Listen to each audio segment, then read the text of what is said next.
Now, if Las Vegas does get an NBA team, where will it play? A developer called Oakview Group says it's building an NBA-ready arena and a new resort south of the Las Vegas Strip. On this arena, I'm not asking anybody for any money. We're not going before the state. We're not going before the county.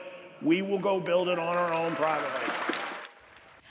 Joining us now to expand on that possibility, as well as why else he thinks NBA expansion could be next for Las Vegas, is Sam Gordon, sports columnist for the Las Vegas Review-Journal. Sam, welcome. Amber, appreciate you having me. All right, so Oakview Group, what makes this developer and its proposal different from all that we've seen come and go in Las Vegas? Yeah, I think it's the extensive track record. I mean, they have a big portfolio of arenas, of venues that they've managed for several years now. And talk about Seattle, they were behind the renovations of the old Key Arena, now Climate Pledge Arena, where the Seattle Kraken play. So they know what they're doing. They're tried and true at this. There's a lot to show that.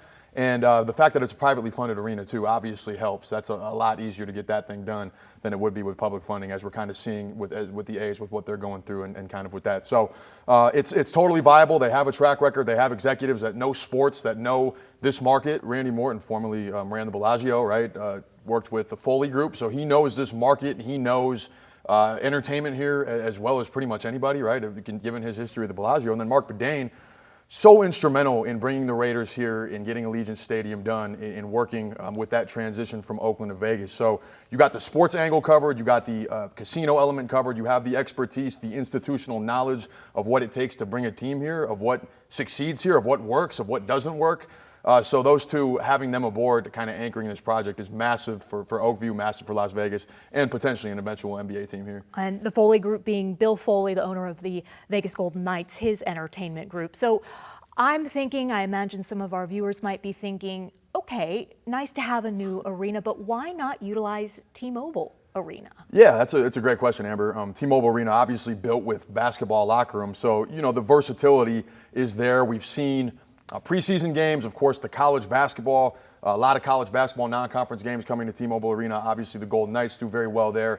But it's a lot of dates. It's a lot of sharing, and you might not necessarily want to do that. It's not a prerequisite to share an arena with a hockey team per se. And if you have an ownership group, or in this case, Oakview, willing to privately fund a brand new place exclusively for an NBA team, like that's a much better deal for the NBA team, as opposed to having to work with T-Mobile Arena, having to work with MGM, with the Golden Knights to find the date. So if it's available, like, why not? Now, as you reported in October, LeBron James said he would love to bring a team here.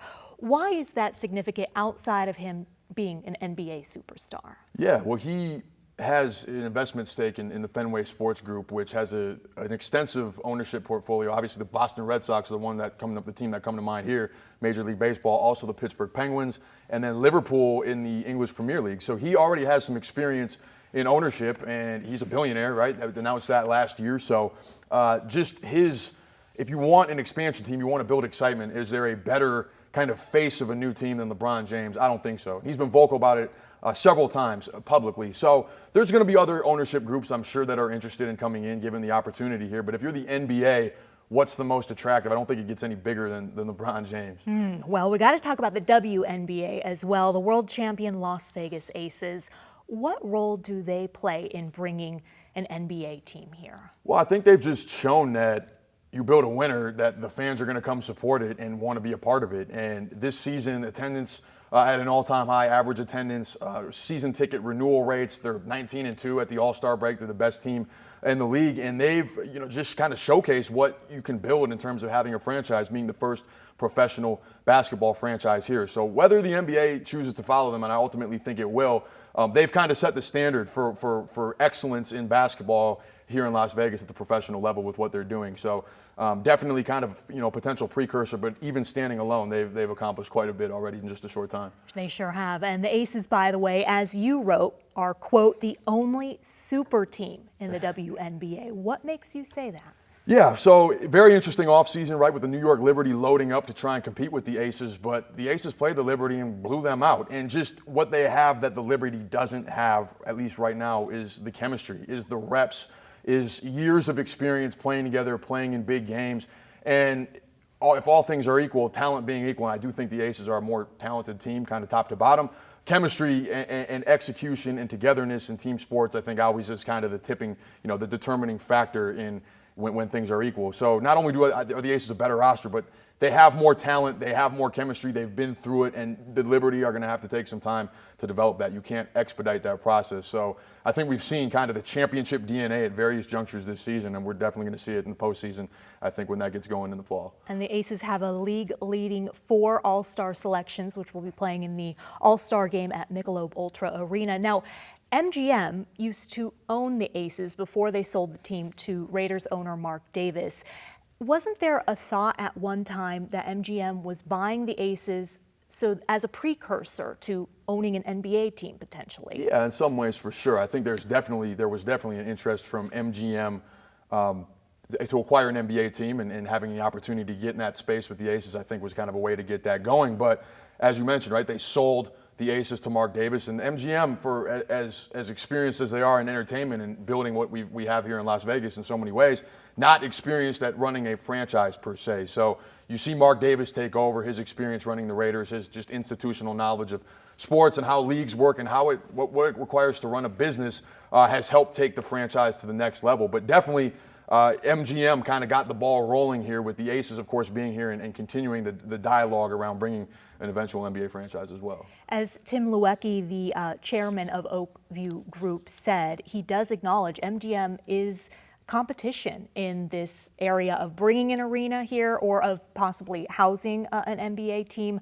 But I wonder if they're also, an ownership potential. Yeah, I mean, I think there's going to be a lot of different groups. When you talk about expansion, the opportunity here, the way the Las Vegas market is grown, it's a lucrative opportunity. So I wouldn't write them off by any means. I mean, they don't necessarily have the glitz and the glam, I think, big picture for NBA that an ownership group led by LeBron James would have, but they're MGM. You associate them with Las Vegas, they go hand in hand. Of course, they have the resources and capabilities if they want to get involved, and it wouldn't surprise me one bit if once that bid became available, if they kicked the tires and saw what it looked like. So we don't know where a Las Vegas NBA team would play just yet, but we do know that they will not be playing at Sphere. That is at least what its COO told your coworker Rick Vallata.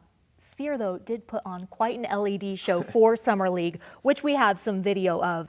About Summer League, Adam Silver said, quote, "All of our events, when we're thinking about going to so-called neutral markets, Las Vegas is always in a top group of cities we can consider," end quote. So with an NBA team here, they get rid of that neutral site. Do they really want to get rid of that neutral site? Yeah, I think so. I think just kind of big picture, considering expansion here and permanently having roots in this market year-round is the next step. I mean, it would be one of the next steps, and that's why they're discussing expansion. And you take a look, Amber, at the history of the NBA in Vegas. It goes back a long time. The Utah Jazz, I think, had a cup of coffee here in the early 1980s. Kareem Abdul-Jabbar broke the NBA all-time scoring record here. There was a playoff game here in the early 90s. Of course, the All-Star game. And Adam Silver has always been one of the most ardent believers in this market. Even when the perception was kind of wavering based on some of the stuff that happened around the 2007 All-Star game, he remained tried and true that Las Vegas has a lot of value. Summer League here, of course, the in-season tournament coming in December. The Aces, there's a ton of professional basketball here now that the NBA is connected to, and expansion, again, the logical next step given how strong the ties are already. And I'm glad you brought that in-season tournament up. They just announced that they're going to have their first ever in-season tournament this season, the semifinals and finals of which will be here in Las Vegas. How significant is that? Yeah, I think it's remained to be seen how significant it is for the NBA at large, but for Vegas, for us in Las Vegas, it's massive, right? These are going to be the most significant basketball games played in Las Vegas yet. Not Summer League, which is fun, but for young players and for rookies and whatnot. Not preseason games where teams are trying to figure out who's making the roster, and those are more so for fun. These are going to be regular season games where there's going to be stakes for the players, financial incentives to win this tournament, trying to create some urgency in a regular season that I feel like has lacked some urgency the last few years with load management, some injuries to star players, and just kind of the difference in the level of play in the postseason, the regular season. So understandable why the league wants to drum up some interest in the regular season. And personally, right, what better market than Las Vegas? Again, strengthening those ties and bringing meaningful games to Vegas in December in the heart of the regular season. And the last thing, a lot of the headlines surrounding Summer League have been around the Spurs' #1 pick, Victor Wenbanyama. you said he made quite a splash, a significant appearance, despite not performing so well, at least on offense. Why was it so significant? The potential that he has as a player, right? 7'3", 7'4". We've never quite seen anybody with his skill set at that size, his ability to block shots in the defensive end and cover so much ground, his ball handling, his shooting, and it's been a long time coming. We've been preparing for Victor Wenbanyama to play in the NBA for 9 months. He comes over from France. His season just ends, 3 weeks ago, a month ago, and he still showed up, and he still played, and he still participated. I think that in and of itself speaks volumes about his competitive nature, first and foremost, but also his understanding of what he can potentially mean to the next generation of the NBA. So fans were there hours early. There was tons of chatter throughout. It was buzzing in a way that I've never seen NBA Summer League buzz. So it's just, again, a continuance of what this market means and the understanding of how valuable Summer League is to Las Vegas and for young players like Victor Wenbanyama who are getting their NBA career started. Sam Gordon of the Las Vegas Review-Journal, you've got us all pumped up for the NBA. Thank you so much, Amber. Appreciate Thank you for having me. coming on.